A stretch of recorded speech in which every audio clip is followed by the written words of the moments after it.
கடவுள் வாழ்த்து. திருச்சிற்றம்பலம்.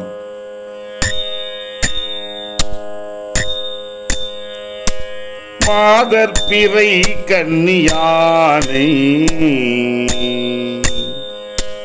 மலையான் மகளொடும் பாடி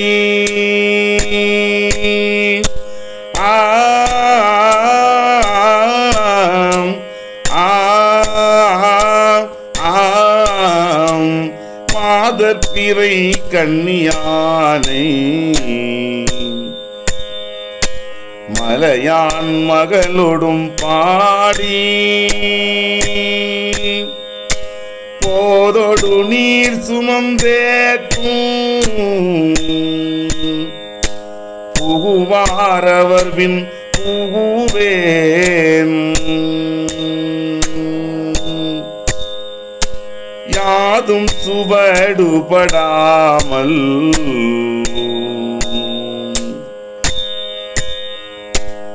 ஐயாரடைகின்ற போது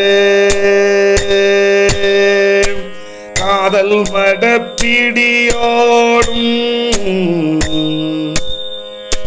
கலிது வருவன கண்டேனவர் திருப்பாதம் கண்டறியாதன கண்டேனவர் திருப்பாதம் கண்டறியாதன கண்டேன். இன்று இறை அருளாளர் திருநீலகண்ட நாயனாரை பற்றி கேட்போமா? 3000 மந்தனர்கள் ஒருங்கே வாழும் தில்லை நகரிலே அவதரித்தவர். மண்பாண்டங்கள் செய்யும் குயவர் இனத்தில் பிறந்த சிவதொண்டர். சிவபெருமானிடத்திலும் அவர் சார்ந்த அடியவர்களிடத்திலும் எல்லையில்லா பக்தியும் பணிவும் கொண்டவர். சொல்லறம் நிறைந்த இல்லறத்தில் நல்லறம் காத்த தமிழ் மகனார். மண்பாண்டங்களை செய்து அதை விற்று அதில் வரும் வருமானத்தில் சிவனடியார்களுக்கு அருள் பாத்திரமான திருவோடு வழங்குவதை பெருமையாகவும் சேவையாகவும் கொண்டவர். திருநீலகண்டரின் மனைவியோ அச்சம், மடம், ஞானம், பயிர்ப்பு என்ற பெண்களுக்கே இலக்கணத்தில் வாழ்ந்தவள். அழகும் இளமையும் கற்பும் கனிவும் ஒருங்கே வாய்க்க பெற்றவள். கணவனே கண்கண்ட தெய்வமாய் கொண்டவள். 4 குணமும் நாற்படையாய் 5 புலனும் நல்லமைச்சாய் ஆர்க்கும் சிலம்பம் அணிமுரசாய் வேற்படையும் வாழுமே கண்களாய் வதன மதிக்குடை கீழ் ஆளும் அந்த தமயந்திக்கு சமமானவள். ஆனால் திருநீலகண்டரோ மனைவியின் பேரழகின் பெருமையை உணராமல் விலை மாதரிடத்து இன்பத்தை பெரிதும் விரும்பி அப்பரத்தையரின் காதல் ஜாலங்களுக்கு அடிமையானார். நீலகண்டரை சேக்கிழார் பெருமான் பாடுகிறார். இளமை மீதூர இன்பத்துறையில் எளியவர் ஆனார் என்று. அப்பரத்தையரை விரும்பிச் செல்லும் அவரின் மனப்போக்கு அவரின் மனைவிக்கு தெரியலானது. ஆனால் கணவரிடத்து தெரிந்தும் தெரியாதது போல் அறிந்தும் அறியாதது போல் கணவனிடம் காட்டிக்கொள்ளாமல் வாழலானாள்.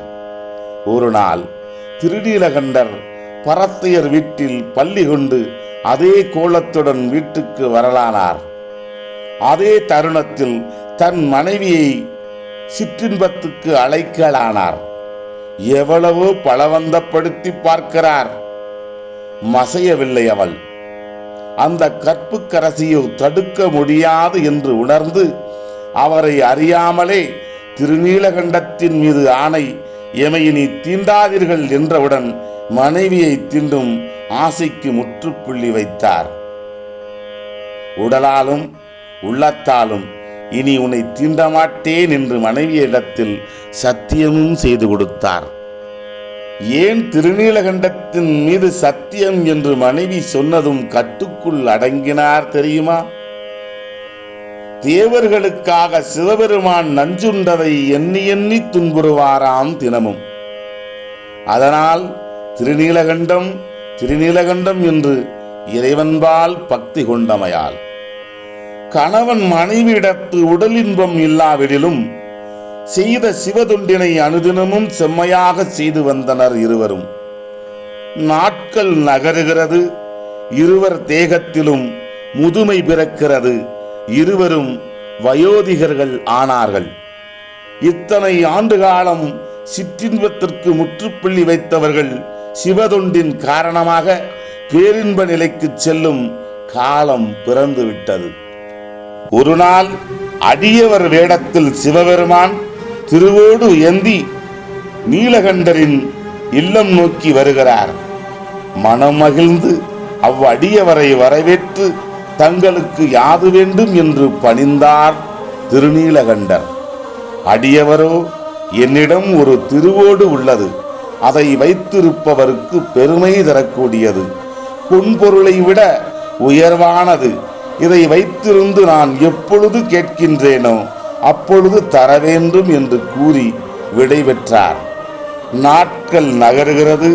ஒரு நாள் அந்த அடியவர் நீலகண்டரின் இல்லம் வந்து நான் கொடுத்த அந்த திருவோட்டை எடுத்து வாரும் என்றார். உடனே திருநீலகண்டரோ திருவோடு வைத்த இடம் தேடி செல்கிறார். வைத்த இடத்தில் திருவோடு இல்லை. பல இடங்களில் தேடியும் கிடைக்கவில்லை. உரத்த குரலில் அந்த அடியவரோ, எங்கே இவ்வளவு நேரம், வேகமாக சீக்கிரமாக கொண்டு வா என்றார். உடனே திருநீலகண்டர், தாங்கள் கொடுத்த திருவோடு காணாமல் போய்விட்டதையா, அதற்கு மாற்றாக இன்னொரு திருவோடு தருகிறேன் என்று கண்ணீர் மல்க கதறினார். அடியவரின் பாதமும் பணிந்து பார்த்தார். அடியவரோ, எம் திருவோட்டை நீ கவரவில்லை என்று உன் மகன் கையை பிடித்து கொண்டு நீரில் மூழ்கி சத்தியம் செய்து கொடு என்றார். நீலகண்டரோ தழுதழுத்த குரலில், ஐயா, எனக்கு மகனே இல்லை ஐயா என்றார். உடனே அடியவர், உன் மனைவியின் கையை பிடித்தவாறு நீரில் மூழ்கி வா என்று கட்டளையிட்டார். நீலகண்டரோ, என் மனைவியை தொடுவதற்கு அருகதையற்றவன் என்றார். உடனே அடியவர், தில்லை மூவாயிரவர் தீர்ப்பு மன்றத்திற்கு வாரும் என்று கோபத்திலே கத்திவிட்டு சென்றார். நீலகண்டரும் தீர்ப்பு மன்றம் சென்றார். அனைத்தும் கேட்டறிந்த தில்லைவாழ் அந்தணர்கள் அடியவர்கள் கூறுவது உண்மையா என்றனர். நீலகண்டரோ ஆம் என்றார். அப்படியென்றால் உன் மனைவியின் கையை பிடித்து குளத்து நீரில் மூழ்கி வா என்று தீர்ப்பளித்தனர் தில்லைவாழ் அந்தணர்கள். நீலகண்டரும் அவர் மனைவியும் மூங்கிலை பிடித்தவாறு குளத்தில் மூழ்கினர். அடியவரோ, இல்லை இல்லை, உன் மனைவியின் கையை பிடித்து மூழ்கி வா என்றார். அதை ஏற்று இருவரும் ஒருவராக மூழ்கினர். மூழ்கி எழுந்து இருவரும் இளமையோடு திரும்பினார்கள். இதனால் அந்த குளம் இளமையாக்கினார் குளம் என்று வர்ணிக்கப்படுகிறது. பிரிந்த கணவன் மனைவி ஒற்றுமைக்காக இக்குளத்தை வலம் வர ஜெயமாகும். பிறகு திருநீலகண்டரும் அவர் மனைவியரும் இறைப்பதம் அடைந்து முக்தி பேறு பெற்றனர், பேரின்பம் அடைந்தனர். அளவிலா மரபின் வாழ்க்கை மட்களம் அமுது ஆக்கி வளரிளம் திங்கள் கண்ணி மன்றுளார் அடியார்க்கென்றும் உளமகிழ் சிறப்பின் மல்க ஒளிந்தொழுகும் நாளில் இளமை மீதூர இன்பத்துறையினில் எளியரானார். ஆதியார் நீலகண்டத்து அளவுதான் கொண்ட ஆர்வம் பேதியா ஆணை கேட்ட பெரியவர் பெயர்ந்து நீங்கி ஏதிலார் போல நோக்கி எம்மை என்றதனால் மற்றை மாதரார் தம்மையும் என்றன் மனதிலும் தீண்டேன் என்றார். மன்றுளே திருக்கூத்தாடி அரியவர் மனைகள் தோறும் சென்றவர் நிலைமை காட்டும் தேவர்கள் தேவர்தாமும் வென்றையும் புலனால் மிக்கீர் விருப்புடன் இருக்க நம்பால் என்றும் இவ்விழமை நீங்காது. இது உண்மை. திருச்சிற்றம்பலம்.